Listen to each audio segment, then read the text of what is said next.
My friend George and I are both knocked unconscious by a basketball. When I wake up, I suddenly hear my late mother's voice. Tam, don't let George fool you again. He loves pretending to have amnesia just to toy with you and please Ariana Rogers. I freeze and look at George, who has just woken up. I hear him ask, "Who are you?" My mom goes on, "In your past life, he ruined you. You gave him a good life and everything you have, but he killed you just to be with Ariana. Listen, your dad is about to ask you to choose a boy to be your brother. Don't pick George. Choose the boy from the Mueller family. Even though he never smiles or gives you the time of day, he quietly carries your bottle for you during training every time." Before I can process it, my dad walks toward me and holds out several photos of boys. He says, "Tam, they are all children of soldiers who sacrificed for our country. I plan to adopt one to be your brother. You choose. From now on, we will be a family." This time I do not hesitate. I point straight at Clyde Mueller. I'll listen to Mom and choose him. When Dad heard the choice I made, he looked at me in surprise. "Tam, don't you usually butt heads with that Mueller kid? You sure you want to choose him as your brother? Think carefully. Once it's official, he'll be family for life." My dad was a big deal in the military district. Anyone who joined our family basically got a fast pass to the top. Ms. Carrie Sutton, George Greenberg's distant aunt, quickly stepped in. "Tam, George just has temporary amnesia. He doesn't remember you right now, but didn't you love playing with him? Why don't we wait a few days? Maybe his memory will come back." Mom scoffed loudly in my head. "What nonsense. In your past life, that little girl from the Rogers family tore your favorite bow.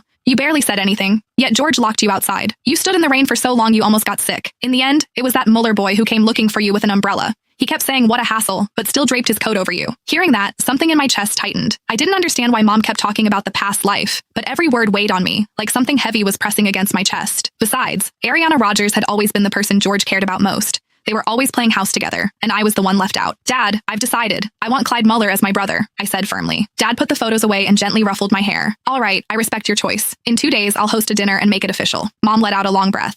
"That's more like it. My girl will grow up safe this time." After Dad and the others left to talk, I changed into one of my dresses and went out for some air. The moment I opened the door, I saw 3 familiar figures standing in the hallway. They were the kids I always played with and the ones Dad had been considering adopting. George was there too. Clyde wasn't. Martin Wright grinned and came over. "Tam, I heard you're picking a brother. So who is it?" Trevor Flintstone cut in. "Who else would it be? It's gotta be George. Everyone knows she clings to him. She always saves the good stuff for him first." George just glanced at me indifferently, acting all grown up. "I really don't remember the past few years. I only remember playing with Ariana, but if the adults have decided, I'll take care of you." Mom let out a cold laugh. "In the past life, that brat pretended to have amnesia and stuck to Ariana while enjoying everything you did for him. In the end, he left you heartbroken for the longest time. What a brat." I looked at George's indifferent expression.